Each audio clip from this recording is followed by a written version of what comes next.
आदाब नमस्कार। VOA India में आपका इस्तकबाल। इस वक्त हम दिल्ली के जंतर मंतर पर मौजूद हैं। जंतर मंतर पर प्रदर्शन हो रहा है। चंद्रशेखर जो भीम आर्मी के प्रमुख हैं वो यहाँ पर प्रदर्शन करने के लिए पहुँचे हुए हैं। आज देश भर में तमाम राजनीतिक दलों में, जिसमें भीम आर्मी, साथ ही साथ बहुजन समाजवादी पार्टी इसके प्रमुख मायावती हैं वो, और झारखंड मुक्ति मोर्चा समेत कुछ और सामाजिक और राजनीतिक संगठन हैं जिन्होंने देश भर में भारत बंद का कॉल दिया है।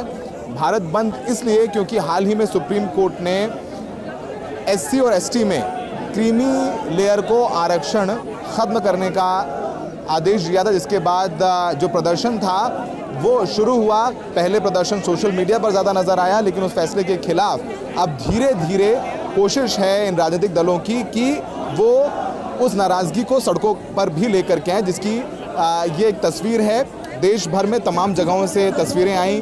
पटना में पुलिस को लाठीचार्ज करना पड़ा है। पटना जो बिहार की राजधानी, इसके अलावा बिहार में और जगह जो है ट्रेन रोकने, सड़क रोकने की भी खबरें सामने आई हैं। पुलिस और प्रदर्शनकारियों के बीच थोड़ी झड़प भी हुई है। इसके अलावा उत्तर प्रदेश, राजस्थान में भी प्रदर्शन हुआ है। भारत बंद का असर दिखा है। लेकिन अगर बात करें दिल्ली में तो भारत बंद का असर ज़्यादा नज़र नहीं आता है। बाज़ार खुले हुए हैं। उत्तर प्रदेश में ज़्यादा ज़िलों में बाज़ार खुले हुए हैं, क्योंकि प्रदर्शन कहीं ना कहीं राजनीतिक दलों ने कहा है कि शांतिपूर्ण रखें, प्रदर्शन करें और ज्ञापन जा कर के जो ज़िला मुख्यालय है वहाँ पर दे के आए। तो कुछ लोग यहाँ पर खड़े हैं। आपका नाम क्या है? रुपेश कुमार। रुपेश जी, आप यहाँ किस लिए आए हैं? भारत बंद के समर्थन में आए हैं, और जो सुप्रीम कोर्ट माननीय उच्च न्यायालय ने जो फैसला लिया है क्रिमिनल लेयर का लगाने का, ये फैसला ही बहुत ही ज़्यादा दुर्भाग्यपूर्ण है। और इस पर जितना कहा जाए, माननीय उच्च न्यायालय को विचारणीय था। उनको अपने कमेटी में कम से कम इस समाज के 2 लोग 3 लोगों को रख के ये फैसला लेना था, पर ऐसा उन्होंने नहीं किया। इन्होंने संविधान के खिलाफ जाके, बाबा साहब अम्बेडकर के खिलाफ जाके इन्होंने ये फैसला लिया है, जो कि गैर कानूनी है और गैर संवैधानिक है। आपका नाम क्या है? गौरव सर नाम है। आप कहाँ से आए हैं? मैं गाजीपुर से आया हूँ, उत्तर प्रदेश, बलिया। तो आप भी भारत बंद में शरीक होने के लिए, प्रदर्शन के लिए आए हैं? जी, मैं बिल्कुल भारत बंद के शरीक होने के लिए आया हूँ। और इस बहुजन समाज का मैं जो ये जनसंख्या है इसका बहुत बड़ा मैं ताकत बनने आया हूँ। तो ताकत बनने आए हैं। तो आप चाहते हैं कि जो क्रीमी लेयर को आरक्षण ख़त्म करने की बात है एससी और एसटी में, इसके ये ठीक नहीं है? देखिए सर, ये जो सरकार है ये तो बिल्कुल नाकाम है। उसके बाद से जो सुप्रीम कोर्ट का जो सबसे पहले तो ये जाति व्यवस्था ख़त्म करे, ये वर्गीकरण करके, ये हमारे समाज को बंटवारा करके लोगों में गुमराह और भेदभाव फिर पैदा तो सुप्रीम कोर्ट का है, सरकार का फैसला नहीं, सुप्रीम कोर्ट का है। सरकार तो कह रही है हम इसको लागू नहीं करेंगे। सरकार ये प्रस्तावना दे रही है, ये आश्वासन झूठ मूठ का है, उनका कोई ये नहीं है। ठीक है, ये सरकार और सुप्रीम कोर्ट दोनों मिली भगत हैं। अगर ऐसी बात रहती तो ये पहले जो वर्गीकरण कर रहे हैं, पहले तो सुप्रीम कोर्ट को करना चाहिए कि उसमें जाति के कितने वर्गीकरण हैं, क्या है। ठीक है, तो सुप्रीम कोर्ट के जजेस को भी अपनी जाति बताना चाहिए अब ये। जी जी। तो ये प्रदर्शन चल रहा है। चंद्रशेखर यहाँ पर मौजूद हैं। भारत बंद का मिला जुला असर देखने को मिल रहा है, और ख़ासकर जब लेटरल एंट्री में जो सरकार ने 45 भर्तियाँ निकाली थी उसको रद्द कर दिया गया ठीक 20 अगस्त को, भारत बंद के एक दिन पहले। तो जिससे जो असर है भारत बंद का थोड़ा कम नज़र आ रहा है। लेकिन अगर लेटरल एंट्री सीधे भर्ती के फैसले पर सरकार अडिग रहती तो कहीं ना कहीं भारत बंद का एक व्यापक असर ज़रूर नज़र आता। हमने इस पूरे मामले पर चंद्रशेखर से ये बात की है, आइए आपको वो सुनाते हैं।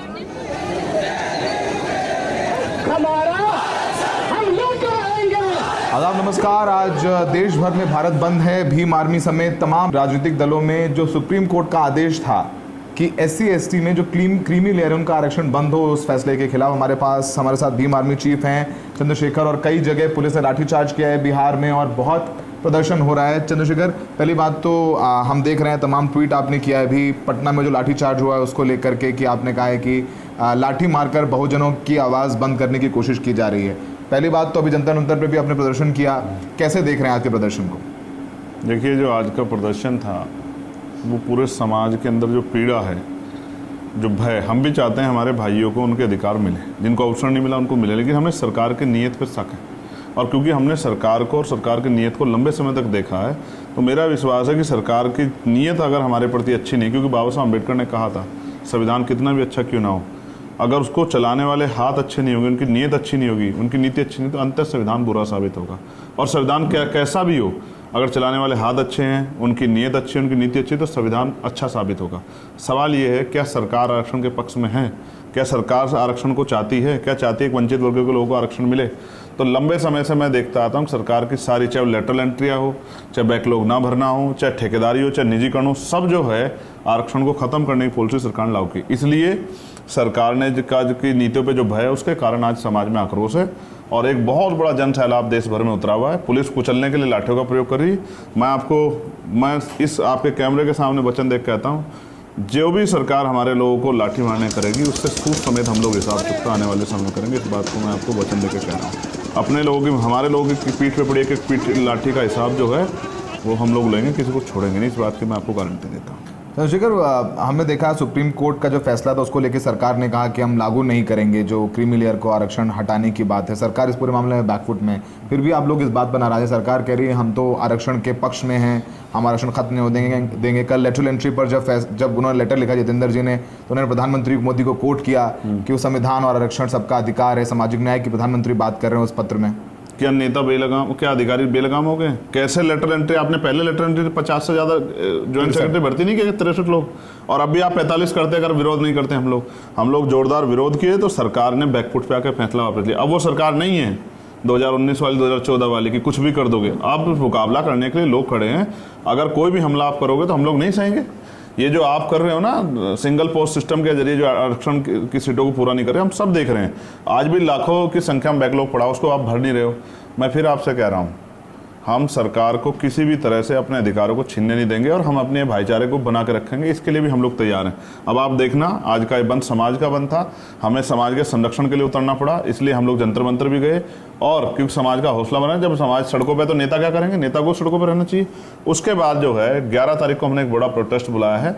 हम सरकार को बताएंगे कि हमारी एकता भी बनी रहेगी और ये जो सरकार की जो नीति है विभाजनकारी, इसको भी हम लोग कामयाब नहीं होने देंगे। 11 सितंबर को दिल्ली में एक बड़ा प्रोटेस्ट हम लोगों ने बुलाया है। आज देखा है कि बीएसपी प्रमुख मायावती ने भी इस प्रोटेस्ट में शामिल, वो खुद नहीं हुई हैं लेकिन ट्वीट के जरिए, और उनके जो काडर कार्यकर्ता लोग हैं। तो आप लोग क्या इस पूरे मामले में आरक्षण को लेकर के एकजुट हैं? क्या एक आप, चूंकि आप पार्लियामेंट में हैं, क्या एक इस पूरे मामले पर एकजुट करने की कोशिश करेंगे विपक्ष के तमाम नेता? जो आज मेरे कंधों पे 2 जिम्मेदारी है। पहली, सड़क की जिम्मेदारी, जिसको मैं निर्वहन कर रहा हूँ। पार्लियामेंट में मैंने सबसे पहले लड़का सरकार को चैलेंज किया था और सरकार को तो लगा कि अकेला आदमी क्या कर लेगा, लेकिन आज हमारा समाज सड़कों पे है। ये जो अपील है, उस अपील का असर है जो हमने चैलेंज सरकार को किया था। बहन जी हमारी बड़ी नेता है, उनका आशीर्वाद हमेशा मिला है। मैं तो चाहता था इसमें उनका सहयोग मिले, उन्होंने भरपूर सहयोग दिया। उनका सहयोग इस तरह से आशीर्वाद के रूप में समाज को मिलते रहना चाहिए। लेकिन मैं विश्वास दिलाता हूं बहन जी को भी कि जो काम, क्योंकि उनका मेंबर ऑफ पार्लियामेंट वहाँ नहीं है, तो चंद्रशेखर आज़ाद जो है उनका सिपाही बन के इस आरक्षण को बचाने के लिए और संविधान की 9वीं अनुसूची में इसको डलवाने के लिए कि इस पर न्यायिक हस्तक्षेप बंद हो जाए, और साथ साथ निजी क्षेत्रों में आरक्षण लागू कराएंगे, जिसका मैंने बिल भी पेश कराया, उसके लिए मैं पार्लियामेंट में जोरदार तरीके से आवाज़ उठाऊंगा और किसी भी कीमत पे जो है बहन जी की कमी वहाँ महसूस नहीं होने दूंगा। इस बात का मैं वचन बहन जी को भी देता हूँ।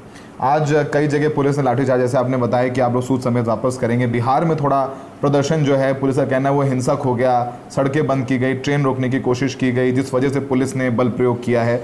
उत्तर प्रदेश में तो प्रदर्शन हुआ है लेकिन कहीं कोई हिंसा या आगजनी या तोड़फोड़ की खबर नहीं है, लेकिन बिहार से ज़्यादा खबरें आ रही हैं। देखिए, मैं फिर स्पष्ट कर रहा हूँ, पूरे देश में गुस्सा था। हमने लंबे समय इसको पिछले 5-6 दिन मॉनिटरिंग किया, गाँव मीटिंग की, कोर कमेटियों की, जिला कमेटी, तमाम लोगों की मीटिंग की, सब लोगों को बार कोड दिए, सब लोगों को सीक्रेट कोड दिए, सब लोगों को जो है वार रूम बना के ड्यूटी लगाई कि हर जगह कोई परेशानी आती। कई एसएसपी को मैंने फ़ोन बंद किया, कई जगह पे हमारे लोगों को हाउस अरेस्ट कर रखा है, कई जगह पे थानों में बंद कर दिया है। तमाम तरह से आंदोलन को चलने का प्रयास किया गया। लाठियों से हम लोग डरने वाले नहीं, लाठी नहीं, गोली भी चल जाए, जान भी चली जाए, जब सब अधिकारी नहीं बचेंगे तो अपमान की ज़िंदगी क्या करेंगे? सब कुछ कुर्बान है अपने अधिकारों को बचाने के लिए, और उसके लिए हम लोग संकल्पित है। इसीलिए तो हम लोग पार्लियामेंट में, इसलिए हम लोग संघर्ष कर रहे हैं। ये अपने अधिकार हम किसी कीमत पर छीनने नहीं देंगे। और मैं फिर कहता हूँ, बहुत जल्द इसके बाद हम लोग जिन लोगों के, जो भाई हमारे विरोध कर रहे हैं, उनके साथ भी बैठ के वार्ता करेंगे और मिलकर जो है इसका रास्ता निकालेंगे। हम किसी भी कीमत पे, हमें तीसरे की जरूरत ही नहीं है कि सरकार हमारे बीच होगा। हमारे घर का मामला हम निपटाएंगे। अगर हमारे छोटे भाई को कम मिल रहा है या बड़े भाई को ज़्यादा मिल रहा है तो हम इसको सुलझाएंगे। लेकिन ये जो सरकार की नीयत और गुंडागर्दी, इसको हम लोग करने कामयाब नहीं होने देंगे। और मैं फिर कह रहा हूँ, एक एक लाठी का हिसाब होगा। एक एक वोट से सरकारें, विधायक हार जाते हैं, एमपी हार जाते हैं, सरकारें गिर जाती हैं। हम किसी को छोड़ने वाले नहीं। जो हमारे अधिकारों के खिलाफ है, जो हमारे साथ है, जैसे पप्पू यादव जी, हनुमान बिनवा, तमाम मेरे साथियों ने सहयोग किया, राजकुमार रावत हमारे भाई, उन तमाम सब लोगों ने सहयोग किया, तमाम और पार्टियों ने सहयोग किया। तो जो हमारे खिलाफ है उनसे हम लोग हिसाब करेंगे, और जो हमारे साथ है उनके ऐसे एहसान को हम लोग चुकाने का काम करें, जिन्होंने हमारी बात को मान के समर्थन किया और सड़कों पर उतरे। आखिरी सवाल चंद्रशेखर, अब सरकार कह रही है जो क्रीमी आरक्षण पर रोक लगाने की बात की है, ख़त्म करने की बात की है एससी में, हम उसको लागू नहीं कर रहे हैं। लेटरल एंट्री पर जो भर्ती निकाली थी आप लोगों के विरोध के बाद, वो भी वापस ले ली है। तो अब फाइनली अगर आप हमारे दर्शकों को बताएं कि अब आप लोगों की मांग क्या है? अब मांग ये है कि निजी क्षेत्रों में आरक्षण लागू किया जाए। 2% सरकारी नौकरी में टुकड़ा डाल के भाई भाई को लड़ाने का प्रयास कर रहे हो।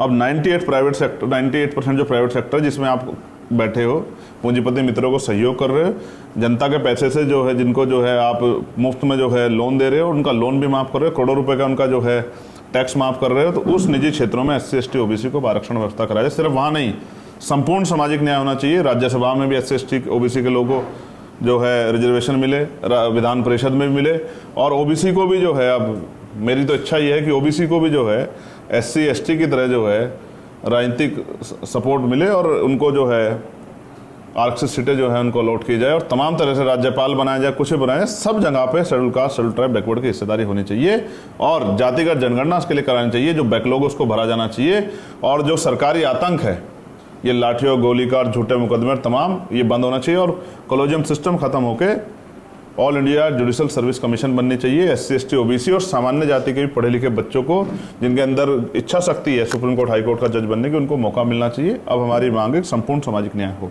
बहुत बहुत शुक्रिया चंद्रशेखर हमसे बात करने के लिए। धन्यवाद।